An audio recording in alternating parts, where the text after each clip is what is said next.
दोस्तों को मेरा सलाम पहुँचे। मैं हूँ वाहिद नसीम। आप देख रहे हैं फोर्थ व्यू। मसला अन्नदाता का है। दोस्तों मैं तमाम इलाकों में गया, किसान यूनियन के जितने नेता थे सबसे मिला और अपनी तरफ से जो बात आप तक पहुंचा सकता था वो आप तक पहुंचाई, जो किसान नेताओं तक पहुंचा सकता था वो किसान नेताओं तक पहुंचाई। अब एक नई बात आपको बताने जा रहा हूं, दिल थाम कर बैठिए। आपको याद होगा कि मैंने कहा था कि आने वाले जो दिन होंगे उनमें जो बेसिकली अर्थव्यवस्थाएं होंगी वो तेल से निकल जाएगी और नेचुरल स्रोत पर आएगी, जिसमें ज़मीन, लैंड एंड प्रॉपर्टी का बहुत बड़ा रोल होगा, बहुत बड़ा किरदार होगा, जिसमें ज़मीन अर्थव्यवस्था को चलाने में जो एक नया जो जिसे न्यू वर्ल्ड ट्रेड कह सकते हैं, न्यू वर्ल्ड इकोनॉमिक जोन कह सकते हैं, न्यू वर्ल्ड इकोनॉमिक बेसिकली उसको एक कहा जा सकता है कि सिद्धांत जो नया तैयार किया जा रहा है, उस सिद्धांत में मैंने काफ़ी शायद डिटेल में बात की थी कि आने वाले दिन जो है वो रियल प्रॉप्स के होंगे, क्योंकि फिफ्थ और सिक्स जनरेशन में क्या होता है, यहाँ सब चीज़ें डिजिटलाइज हो जाती हैं, वर्चुअल हो जाती हैं। जब सब कुछ आपके काम, कारोबार, चीज़ें और सब कुछ मैक्सिमम चीज़ें जो इक्विपमेंट पर हार्ड कंटेंट में चलती थी, मैटर में चलती थी, वो सब वर्चुअल हो जाएंगी। तो ऐसे में आपके पास जो औद्योगिकीकरण है उसमें काफ़ी कमी आएगी, क्योंकि मैक्सिमम चीज़ें इंटरनेट, मोबाइल, टेलीविज़न इन सब चीज़ पर मुनसर करेंगी। यानी आपके रियल जो डिलीवरी बॉयज़ हैं वो होंगे, या फिर जो कुछ उद्योग में बनाया जाता है ज़रूरी चीज़ें, उनमें से भी बहुत सारी चीज़ों की, जैसे आपने देखा कि वो डिजिटल हो चुकी है। पहले आपको अपने हाथ में घड़ी बांधनी पड़ती थी, फिर एक रेडियो रखना पड़ता था, एक टीवी लगाना पड़ता था, फिर एक साउंड सिस्टम आप खरीद के लाते थे, फिर डीवीडी प्लेयर्स आप लेके आते थे, फिर वीसीआर लेकर आते थे।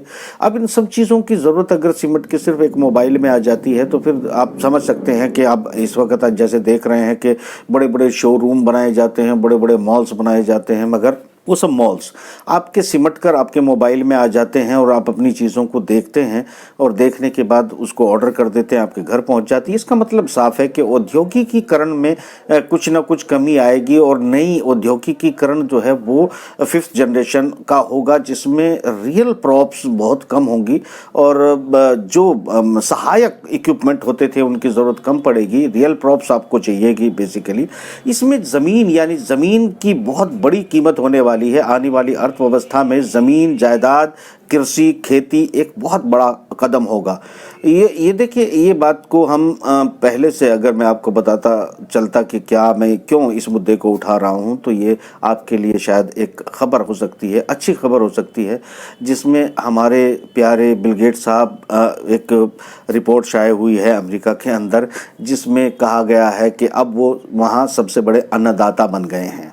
आप बड़े मतलब अन्नदाता साहब जो हमारे बिल गेट हैं, वो सिर्फ अगर ये माने कि वो अमेरिका के अंदर बड़े बन गए हैं तो ये बात दीगर है। आपको पता होगा कि उनकी जो अहले हयात है लिंडा गेट्स जो है वो, उन्होंने लिंडा बिल गेट्स ने भी पूरे विकासशील देशों में, ये रिपोर्ट है बाकायदा, मेरी तरफ से नहीं है, ये रिपोर्ट शाये हो चुकी है कि इन्होंने दोनों पति पत्नी ने मिलके दुनिया में जो विकासशील देश हैं, जिनमें से विकासशील देश कहते हैं जैसे भारत है, जैसे और बहुत सारे देश हैं, इसमें से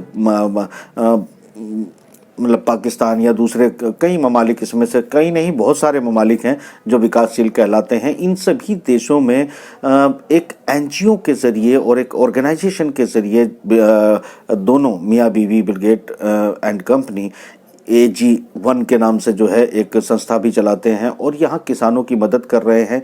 किसानों को बीज देना, उनकी मदद करना, उनको सिखाना और फिर खेती को मतलब आत्मनिर्भरता की तरफ लेके जाना या उसके तौर तरीकों को बदलना, ये किया गया है, काफ़ी दिनों से किया गया है। दरअसल ज़मीन के मामले और खेती के मामले में तो बिल गेट 1994 में इन्होंने शायद अपनी शुरुआत की थी। उसके बाद इन्होंने अमेरिका की एक बहुत बड़ी कंपनी जिन्होंने इनको फंड किया था, वो उन्होंने भी इनको ज़मीन की देख रेख के लिए कुछ काम दिया था। मगर एक चीज़ मैं आपको यहाँ बताता चलूँ कि अभी जो बिल गेट साहब ने खेती की ज़मीनें खरीदी हैं जो 2020 तक उन्होंने मुकम्मल की है, वो कितनी है? वो मैं एक देश की बता रहा हूँ, बाकी के देशों में इनका इन्वेस्टमेंट है दूसरे वहाँ के लोगों के ज़रिए, जो वहाँ के व्यापारी होते हैं उनके ज़रिए पार्टनरशिप करके ये खेती की ज़मीनों में जा रहे हैं। तो अन्नदाता जो हैं वो अन्नदाता बिल गेट्स साहब की मैं आपको एक थोड़ी सी रिपोर्ट पेश कर देता हूं जो इन्होंने अभी अमेरिका में ज़मीनें खरीदी हैं, फिर इसके आगे की हम अगला पड़ाव पर बात करेंगे। यहाँ बिल गेट्स साहब की जो लैंड होल्डिंग है अमेरिका के अंदर वो है साहब, ये इन्होंने किया है लुसियाना में इनकी कुल ज़मीन है 69,071 एकड़ ज़मीन इनकी लुसियाना राज्य में है, जिनका मालिकाना अधिकार इनका अभी सामने आया है। ये जो है आर्कान्सास जो एक राज्य है अमेरिका में, उसमें 47,927 एकड़ भूमि जो है वो इनके पास है, पति पत्नी के पास है। इसके अलावा ये जो है अब आ जाते हैं साहब नोब्रास्का में इनकी जो ज़मीन है वो है 20,588 एकड़, 20,588 एकड़ यहाँ इनकी ज़मीन है। एरिज़ोना में 25,750 एकड़ इनकी ज़मीन मौजूद है, जिसमें खेती की ज़मीनें हैं और खेती की जा रही है। और एरिज़ोना के बाद वाशिंगटन स्टेट में भी इनकी ज़मीन जो है 16,097 एकड़ पर खेती की जा रही है, जिसका मालिकाना अधिकार बिल गेट्स साहब का है। तो कुल मिला के 2,40,042 के करीब जो है इनकी एकड़ ज़मीन अमेरिका में है।